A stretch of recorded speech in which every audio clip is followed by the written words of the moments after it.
This video goes out to pretty much everyone that is going to be listening to this. I actually meant to record this last night, but was far too tired to feel like I could really coherently say what I need to say. Um, what I wanted to talk about here is the present point of where we are at in this specific moment in time. And the reason that it involves everybody is because it all involves this country, money, this economy, working your life out with no reward, having no hope, having no tangible way of changing that reality. This is to talk about what is going on and what will happen in the future ahead. And that's not to say that it's going to just simply be surface level explaining what's going on. This is more of a talk explaining what we need to do in the meantime while this plays out. It is very, it's not ever said enough that who you are matters.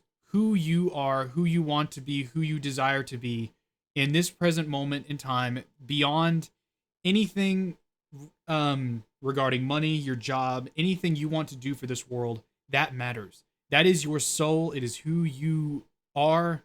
It is what you can do for this world that nobody else can do. And this country right now does not is not built to encourage a joyous and fulfilling life. It is built to control, it is built to drive and to kill, to use all that you are for the benefit of somebody else, kill that off, throw it away, and replace it with something else. And that's not to say that it's all hopeless and useless. The reason that I say that is because there is hope in that as time goes by and the older we get, no matter how powerful or how untouchable these people in power think they are, death and time is the one measurement that equalizes all of us. No matter what they think, no matter what they want, eventually they they will pass. The new generations will come. Us, people who are working and suffering in this system that they used against us to hold us down and destroy us, we will have to take the reins of that system, and they will not be able to stop us because we're simply going to become the next generation. And right now we're just snuffed out because of a specific number of people who think they are immortal. They want to play God. They want to control us and use our lives, which they will be judged for. God said, "Vengeance will be mine." And don't think that you have to take it into your hands or it's all or nothing, because either way, they know where they're going. We all know where we're going. That's why, more so than ever before, people have become faithful and are starting to actually think to themselves about the meaning of this life. Because when you are stripped of all the success and the drunken high of what we had with social media and everything else, you'll look into yourself and realize, I don't know who I am. I don't know what I want. I don't know what to achieve. That is why, more so than ever before, it is imperative that you focus on who you will be thinking 10 years ahead if all of a sudden power became yours. Who will you become for the people around you? Who will you try to embody? What principles we want to show to the world?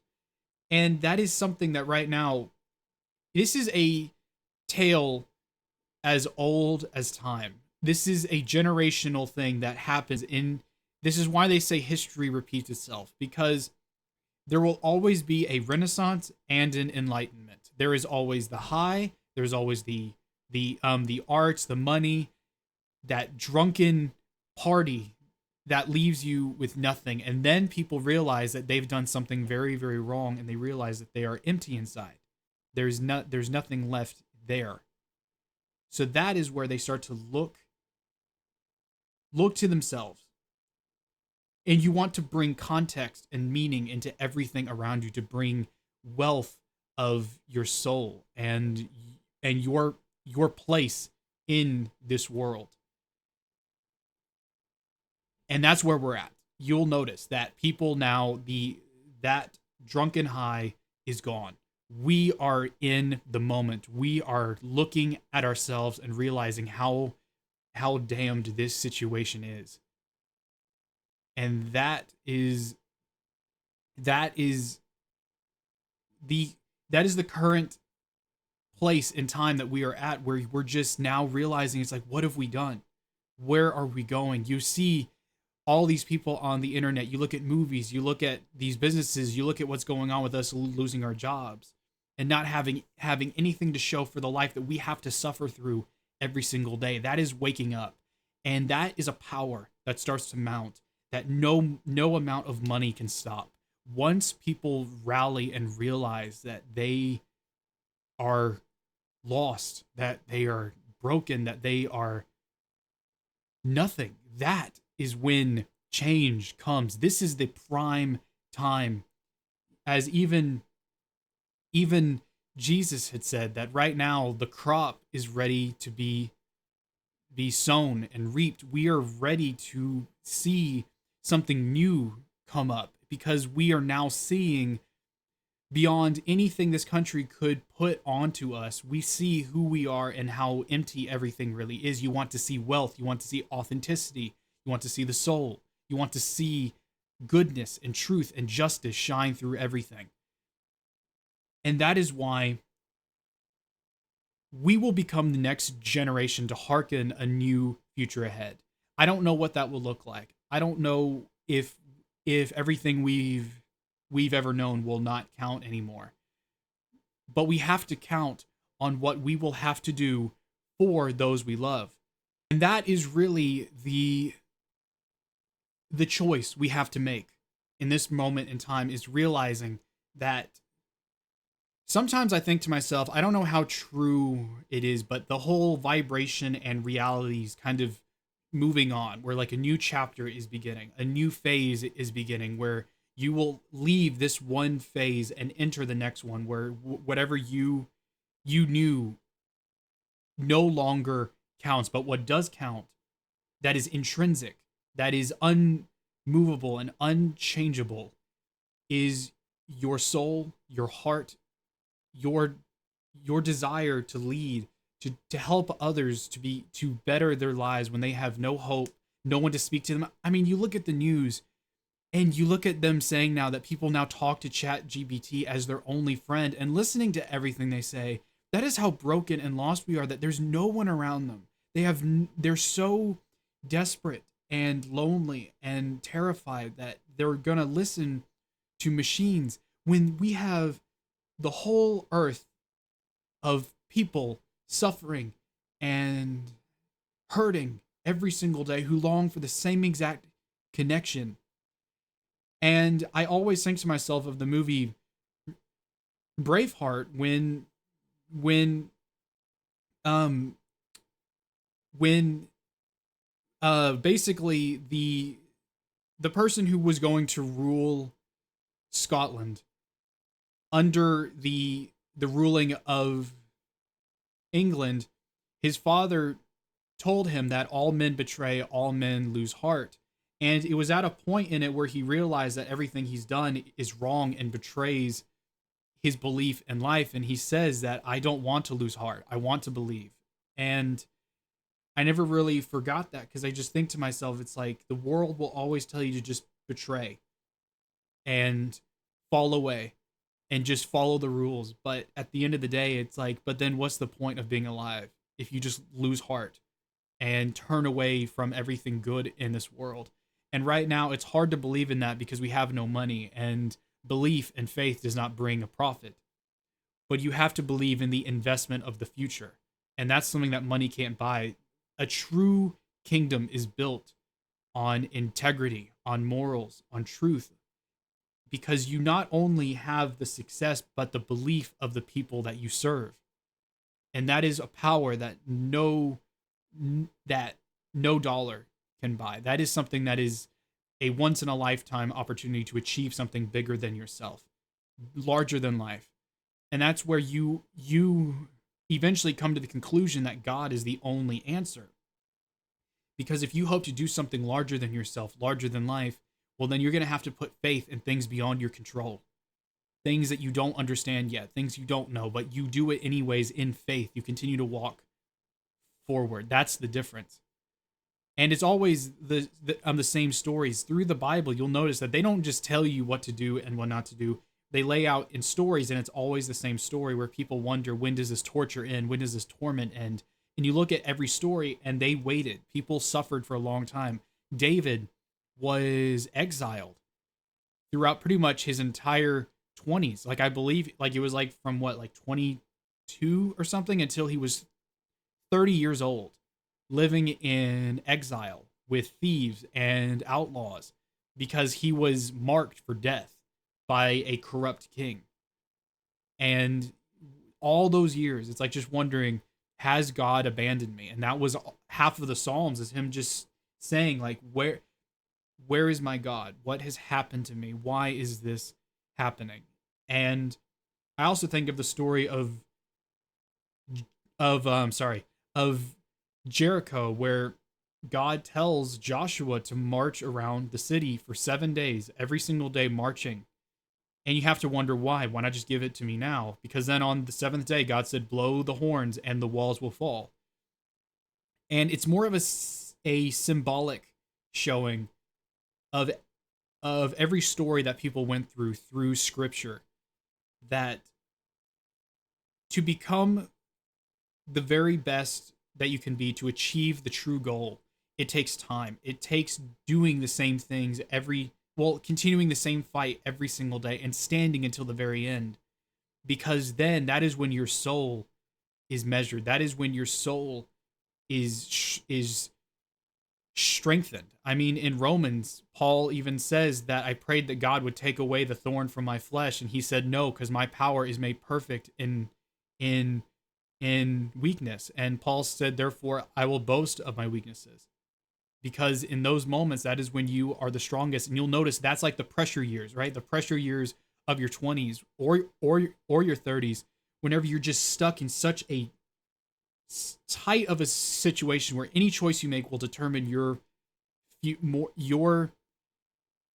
future in the years to come. That is who you become. That is how you become the very best version of yourself, if you decide you want to be. Because then it puts weight on your choices. It puts weight on your legacy. Comfort doesn't challenge you. Comfort doesn't bring conviction, because conviction is what comes when it's a choice between survival and destruction. But then you have to measure what is survival versus the right thing to do. Self-sacrifice, doing the right things. This is something that you have to learn. It's something you have to teach yourself, and in turn teach the world. Those are stories that create great men. That's why you never see someone who was rich their whole lives who can tell you a good story. It's someone who came from nothing, who fought for something and believed, and is still the same person that they were when they start. Well, the same person in heart, but have grown in their lessons in that time. And I just think more so than ever before, in this this world, that morals and foundational knowledge and trust and faith are all being destroyed and decayed, you'll notice now why we need it more than ever before. There is so much to this life that this country specifically and evil men are snuffing out and kind of blurring and warping what we should be seeing in front of us, and not so focused on simply surviving. And that's where you have to believe that eventually it will be our turn to rule what to rule those structures, to rule the system that we're in, if it's still surviving. And it takes strong men right now, more so than ever before, especially with how little effort people have done toward teaching their kids on how to be strong, how to be faithful and moral. People don't care anymore. They're so um sorry, like I'm stuttering. So um inundated and numbed by their cell phones. where we're now being reduced. You have to think to yourself what world we would have had in like 2010 if these were never actually made and we had flip phones. So you have to wonder what kind of world we would have created. I just, I don't, this is not it, guys. This is not it.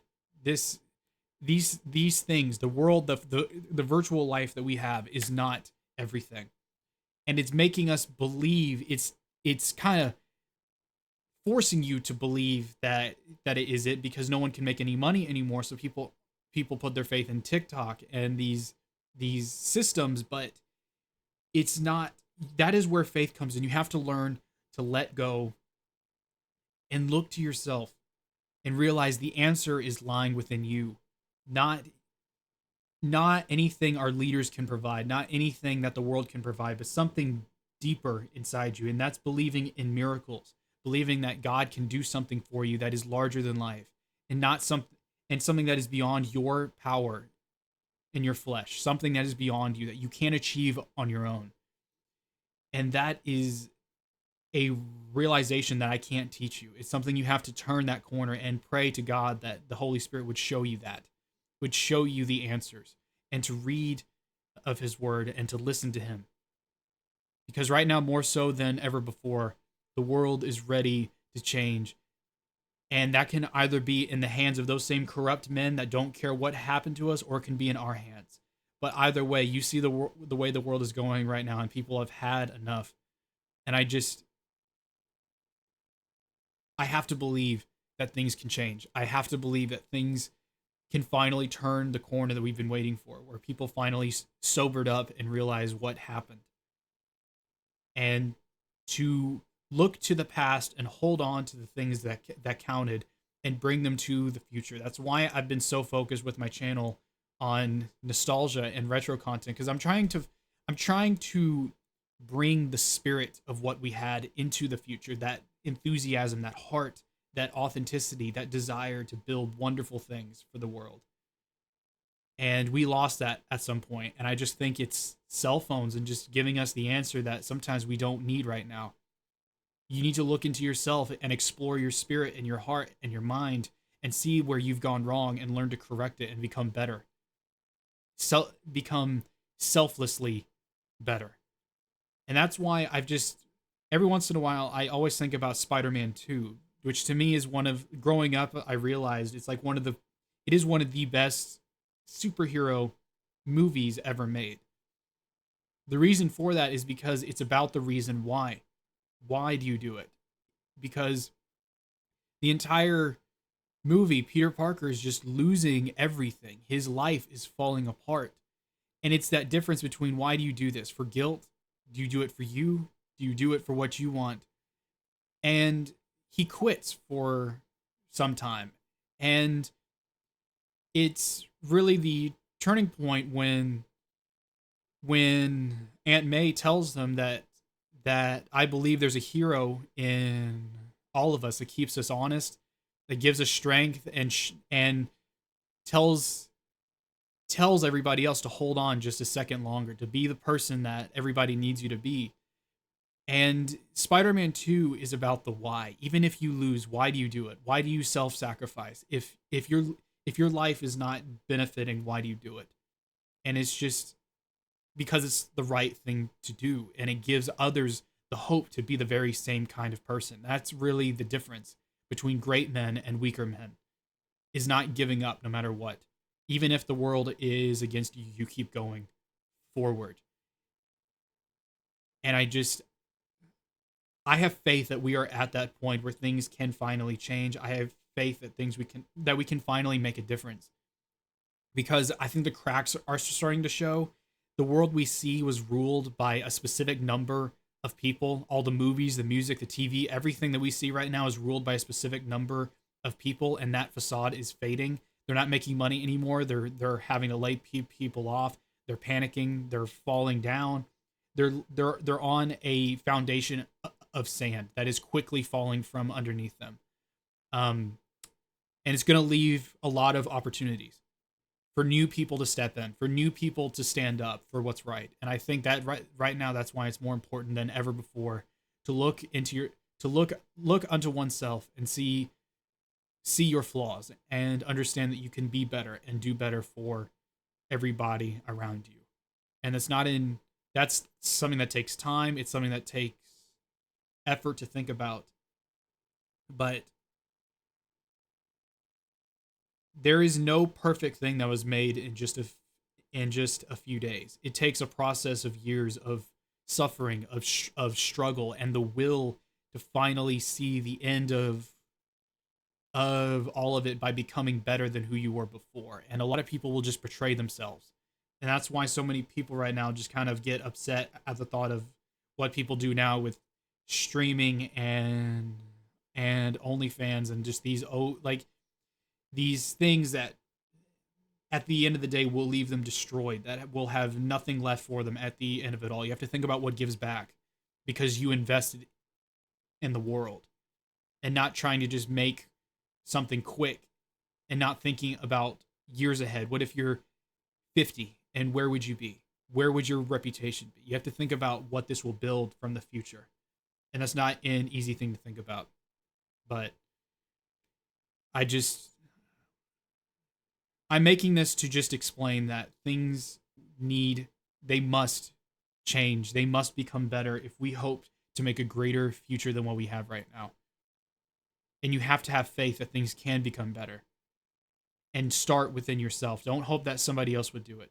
Look into your own heart and see that there are things in your heart and your mind that you were born to do for this world that nobody else can do but you. And you have to become the hero of your own story. And think of it that way. Become the hero of your own life and don't give that up. Don't sell yourself short. But that is really all that I'm trying to say is just have faith that there's more to this life than what we have right now. And have faith that things will change and if it's in our hands for the better. For the better. Just have faith that we have to drive the future ahead. Not these weaker men, not these soulless people in our government and corporations who have no idea what life is anymore and just desire to tear everything to shreds for their own benefit. They won't have anywhere else to go anymore because they did not invest in the world. They don't care. So whatever happens in the future, what will never change is that it's up to us. It's up to us and to correct the mistakes of the past. But that's really all that I needed to say, guys. Thank you all for listening and thank you all for the support. It means a lot. And I hope to continue ahead. But I hope to see you on the next video and I'll talk to you all very, very soon. Y'all take care. Later.